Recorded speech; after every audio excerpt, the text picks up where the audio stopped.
ఉల్లికి రైతులకి డబ్బులు ఇవ్వడానికి డబ్బులు లేవంటారు. అట్లాగే ఆరోగ్యశ్రీకి డబ్బులు లేవంటారు. వేల కోట్లు బకాయి పెట్టారు. ఆరోగ్యశ్రీ సేవలు జరగట్లేదు. కానీ వేల కోట్లు లక్షల కోట్లు తీసుకొచ్చి అమరావతిలో ఖర్చు పెడతానంటే సామాన్య జనం ఎట్లా ఒప్పుకుంటారు? దానికి ప్రతిగా విజయవాడ గుంటూరు మధ్య కదా జగన్ గారు పెట్టమన్నది విష్ణు గారు. మరి దాన్ని రెడీమేడ్ రాజధాని అని కూడా ఆయన వ్యాఖ్యానించారు. అసలు రాజధాని అంటే ఏంటో డెఫినేషన్ లేకుండా ఆల్రెడీ ఉన్న ఎయిర్పోర్ట్ కడతానంటాడు, ఆల్రెడీ ఉన్న రైల్వే స్టేషన్ మళ్ళీ కడతానంటారు. వీటి వల్ల ఏమిటి కలిసి వచ్చేది? నిజంగానే జగన్ గారు చేసిన ప్రతిపాదన మీద జనంలో ఎట్లాంటి రెస్పాన్స్ ఉంది? మీరేమంటారు? సార్ ఇప్పుడు జగన్మోహన్ రెడ్డి గారు ఏది సూచించినా రాష్ట్ర అభివృద్ధి కానీ ప్రజల శ్రేయస్సుని దృష్టిలో పెట్టుకుని ఆయన కొంత ఆలోచన చేసి ప్రజల పక్షాన నిలబడి మాట్లాడతారు. ఇప్పుడు గుంటూరు విజయవాడ మధ్య రాజధాని తీసుకురండి అని అన్నాడు.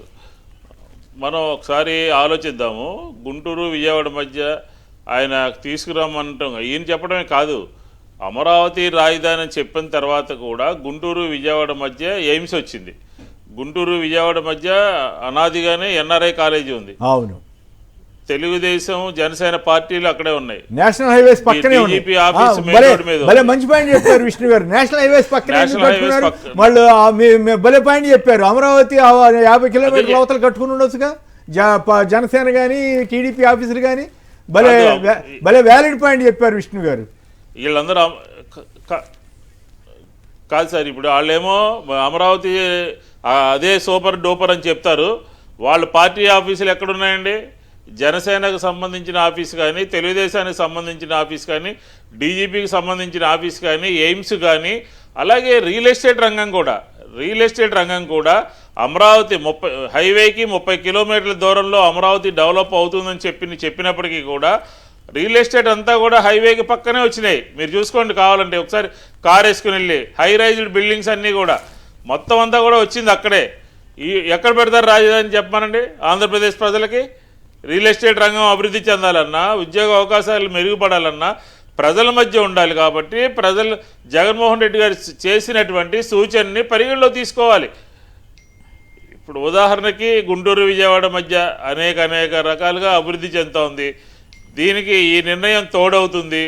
అట్లాగే పోర్ట్ సిటీ బందరు విజయవాడ మధ్య ఈ హైవేలకు సంబంధించి పక్కన అభివృద్ధి చేస్తే గుంటూరు విజయవాడ కలిసిపోతాయి, బందరు విజయవాడ కలిసిపోతాయి. ఆ ప్రాంతం అంతా కూడా అభివృద్ధి చెందుతుంది, ఈజీ అవుతుంది. రాష్ట్రం మీద ఆర్థికపరమైనటువంటి కార్యక్రమాలు పడవు, ఇబ్బంది ఉండదు, అప్పుల రాష్ట్రం కింద మారదు అని చెప్పని సూచిస్తే అసలు అమరావతి అని చెప్పని ఈరోజు చూసాం మనం. కేంద్రానికి సంబంధించినటువంటి కేంద్రం చేతిలో ఉంది కదా అని చెప్పని రైతులకి గిట్టుబాటు ధరలు చూడరు, రైతాంగానికి సంబంధించి ఎరువుల విషయంలో పట్టించుకోరు, అలాగే కేంద్రం నుంచి రావాల్సినటువంటి విభజన చట్టంలో అంశాలు పట్టించుకోరు. కానీ అమరావతిలో కేంద్ర ఆఫీసులు కడతానికి శాంక్షన్ చేయించారు. ఎందుకంటే అక్కడ ఆఫీసులు కట్టి ఉపయోగం ఏముందండి? ఇదే ఈ రకమైన అభివృద్ధి అంటే ప్రజలతో మమేకం అవ్వాలి, ప్రజలతో ఉపాధి దొరకాలి, విద్యార్థులు రావాలి, రకరకాలైనటువంటి సమాజంలో ఉన్నటువంటి ప్రజలందరూ కూడా ఇది మాది అని అనుకోవాలి. ఈరోజు విజయవాడలాగా అమరావతిని అక్కడ ఎంతకాలం పడుతుంది డెవలప్ చేయడానికి? గుంటూరులాగా డెవలప్ చేయడానికి ఎంతకాలం పడుతుంది? కాబట్టి ఇప్పటికైనా సరే ఏదో కరోనా వచ్చినప్పుడు పారాసెటమాల్ అంటే విమర్శించినటువంటి అనామకులైనటువంటి తెలుగుదేశం కూటమిలో నాయకులు ఏ రకంగా మాట్లాడారు ఆ రోజున, ఈ రోజు కూడా అలాగే అవివేకంతో మాట్లాడుతూ ఉన్నారు. ఆలోచన చేసి మాట్లాడాలని చెప్పని అంటున్నాం. జగన్మోహన్ రెడ్డి గారు మాట్లాడినటువంటి ప్రతి మాట కూడా ఈ ప్రాంత శ్రేయస్సు కోసం, ఈ ప్రాంత ప్రజల అభివృద్ధి కోసం మాట్లాడినటువంటి మాట ఇది. రైట్. 2 పాయింట్లు ఇష్యూస్ ఉన్నాయండి, ఇంట్రెస్టింగ్ ఇష్యూస్. అమరావతిలో ఎస్ఐన్ దురాక్రమణ మళ్ళీ ఇంకో కేసు క్లోజ్ చేయించుకున్నారంట. ఇంకోవైపు ఏమో లులుకి ఆర్టీసీ భూములు కేటాయింపును రద్దు చేస్తున్నామని సర్వత్రా విమర్శలు రావడంతో వెనక్కి తగ్గిన బాబు సర్కార్. మరి ఇప్పుడు ఇటువంటి వాటిలో సరైన నిర్ణయం తీసుకున్నట్లే కదా లులుకి. ఇంకోవైపు ఏమో కేసు విత్డ్రాయలు. ఈ తమాషాగా ఉంది కదా, గవర్నమెంట్ ఎందుకు వచ్చిందంటే వీళ్ళ మీద కేసు విత్డ్రా చేసుకోవడానికైనా. రెండో వైపు ఏమో లులుది విత్డ్రా చేసుకున్నారు కదా, అంటే జనం ఒత్తిడి. అమరావతి విషయంలో కూడా అట్లా మార్పులు చేసుకుంటే తప్పేముంది? లక్షల కోట్ల అప్పులు చేసే బదులు. ఇప్పుడు లూలు విషయంలో మొదటి రోజు నుంచి కూడా అందరూ వ్యతిరేకిస్తున్నారు. కాకపోతే ఇక్కడ ఏంటంటే ఆర్టీసీ కార్మిక సంఘాలు అవ్వచ్చు, వామపక్షాలు అవ్వచ్చు, వీళ్ళు పిల్లేసి గట్టిగా పోరాడటం వలన ఎందుకు వచ్చిన తిప్పులు మనకి డెఫినెట్లీ ఓడిపోతాము అండ్ ప్రజలకు అర్థమైపోయిద్ది అనేది తెలిసిన తర్వాతే వీళ్ళు బ్యాక్డ్రాప్ అయ్యారు. కానీ రాష్ట్రంలో పలు ప్రాంతాల్లో ఇంతకు మించి కనీసం అంటే కొత్తగా ఏర్పాటు చేసిన సంస్థలకి అంటే కంపెనీ ఫ్లోట్ చేసి 1 or 2 months అవని వాళ్ళకు కూడా ఎకరం 99 పైసలకు ఇచ్చేసి దారాదత్తంగా ఇచ్చేసిన తర్వాత ప్రశ్నిస్తే ఏమంటున్నారంటే మా ఇష్టం మేము ఇచ్చుకుంటాం మీరెవరు అడగటానికి అన్నట్లు ఏదో వాళ్ళ తాత ఆస్తులు పంపకాలు చేస్తున్నట్లు మాట్లాడుతున్నారు. గతంలో కూడా మీరు గుర్తుంటే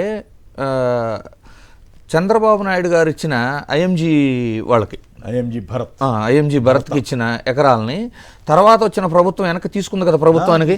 సో ఇక్కడ కూడా అక్రమంగా తమ బినామీలకి వేల కోట్ల ఆస్తి ఇప్పుడు వేల కోట్ల రాజశేఖర రెడ్డి గారు వెనక్కి తీసుకుని కాపాడినట్టే కదా దాన్ని, ప్రజాస్తి కదా అది. ఇప్పుడు ఆ విధంగానే ఇప్పుడు కూడా ఏంటంటే ఇష్టానుసారంగా పంపకాలు చేసినంత మాత్రాన అవన్నీ దోసేసుకున్నాం అనుకుంటే రేపటి రోజున డెఫినెట్లీ అవన్నీ కూడా మళ్ళీ కేసులు ఫైల్ చేసి తిరగతోడి మళ్ళీ తిరిగి రాబట్టుకుంటారు అని రాబట్టుకోవాలని ప్రజలు కూడా ఆకాంక్షిస్తున్నారు. ఎందుకంటే అది ప్రజల ఆస్తులు అవన్నీ. రెండోది ఇక్కడ చూడండి, అమరావతిలో ఒక ఇన్సిడెంట్ చెప్తా చూడండి. జగన్మోహన్ రెడ్డి గారు ఏం చెబుతున్నారు, 4,000 5,000 కావట్లేదు, world class amenities, 5 star facilities, లాబీలు అంటే ఇటాలియన్ మార్బుల్తో సహా చేసినా కూడా 4,000 5,000 పర్ ఎస్ఎఫ్టీ కానీ అమరావతి భూమి ఫ్రీ, ఇసుక ఫ్రీ, జిఎస్టీ ఫ్రీ, ఎన్ఏసి అంటే ఎన్ని రకాల ఎక్సెంప్షన్స్ ఉండి 14,000 అవుతుంది అంటే ఇక్కడ దోపిడీ ఎక్కువైంది. రెండోది ఏంటి అంటే ఇక్కడ బాగా గుర్తుపెట్టుకోవాల్సింది ప్రజలు, ఇక్కడ అమరావతికి ఎవరు వ్యతిరేకం కాదు. నిజంగా అమరావతిలోనే రాజధాని కడతా అన్నా కూడా ఎవరు వ్యతిరేకం కాదు. కానీ అదే అమరావతిలో రాజధాని ఒక 20,000 కోట్లలో పూర్తయ్యే పరిస్థితి ఉంటే అందరూ సమర్థిస్తారు. ఆల్రెడీ కట్టిన మళ్ళీ అసెంబ్లీ ఆల్రెడీ కట్టిన సెక్రటేరియట్ కోసం మళ్ళీ 50 అంతస్తులు కట్టడాలు ఏందో అర్థమే కాదు. అవసరం లేకుండా కట్టడాలు, పార్లమెంటును మించి కట్టి గొప్పలు చెప్పుకోవటాలు, ప్రతిదీ కూడా అంటే రైల్వే స్టేషన్కి 1,500 ఎకరాలని చెప్పటాలు, అసలు అవసరం లేని విధంగా ధోరణి ఉంటాం.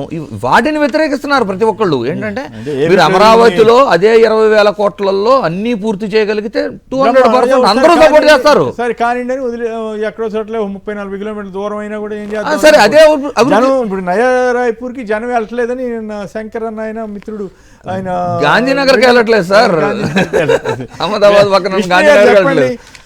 ఒకటి లులుకి వెనక్కి తీసుకోవటం, సో అది అయితే హర్షించాల్సిందే. చివరికి మరి అయితే మళ్ళీ లులుని మరి ఇప్పుడు వాళ్ళు రద్దు చేస్తున్నారు కాబట్టి లులుని ఏమంటారు పారిపోయేటట్టు చేశారా కూటమి ప్రభుత్వం అని అనాలా? అంటే వాస్తవ పరిస్థితులకు అనుగుణంగా నిర్ణయం తీసుకున్నట్లే కదా, జనాభిప్రాయానికి తగ్గట్టుగా తీసుకున్నట్టే కదా. రెండో వైపు అసైన్డ్ భూముల కేసు కూడా క్లోజ్ చేసుకున్నారట. ఈ రెంటి మీద మీ కామెంట్ ఏంటి సార్? ఇప్పుడు లులుకు సంబంధించి విజయవాడే కాదు విశాఖపట్నంలో కూడా అత్యంత విలువైన ఖరీదైనటువంటి భూమిని కట్టబెట్టడం జరిగింది. దాని విషయంలో తీసుకోలేదు రాష్ట్ర ప్రభుత్వం నిర్ణయం. ఇక్కడ విజయవాడ నగరంలో యాజిటేషన్స్ జరుగుతూ వైఎస్ఆర్ కాంగ్రెస్ పార్టీ చేస్తూ ఉంది. అలాగే కోర్టుకు వెళ్ళారు, కోర్టు ముందు దోషిగా ప్రభుత్వం నిలబడాల్సి వచ్చింది. టెక్నికల్ ఇష్యూస్ ఉన్నాయి. అసలు వాళ్ళ అప్లికేషన్ లేదు లులుకు సంబంధించింది. ప్రభుత్వమే సుమోటోగా ప్రభుత్వమే వాలంటీర్గా జీవోలు ఇష్యూ చేసేసింది. దీని మీద ప్రభుత్వము అడ్వకేట్ జనరల్ దీన్ని విత్డ్రా చేసుకుంటున్నాము అని చెప్పడం ప్రజా ఆగ్రహానికి గురై మాత్రమే తప్ప విశాఖపట్నంలోది రాష్ట్ర ప్రభుత్వానికి సంబంధించినటువంటి భూమిని దారాదత్తం చేసేసింది. అది కూడా విత్డ్రా చేసుకోవాలి. ఈ కంపెనీలకు ఇచ్చే ముందు కొన్ని చోట్ల ఇదే లులుకి తెలంగాణలో డబ్బులు వసూలు చేశారు, ఖరీదు కట్టించుకుని ఇచ్చారు. అలాంటిది ఆంధ్రప్రదేశ్లో ఎందుకు ఇవ్వాల్సి వచ్చింది? విశాఖపట్నంలో కూడా విత్డ్రా చేయాలని చెప్పి అక్కడ వైఎస్ఆర్ కాంగ్రెస్ పార్టీ చాలా ఆందోళన చేసింది.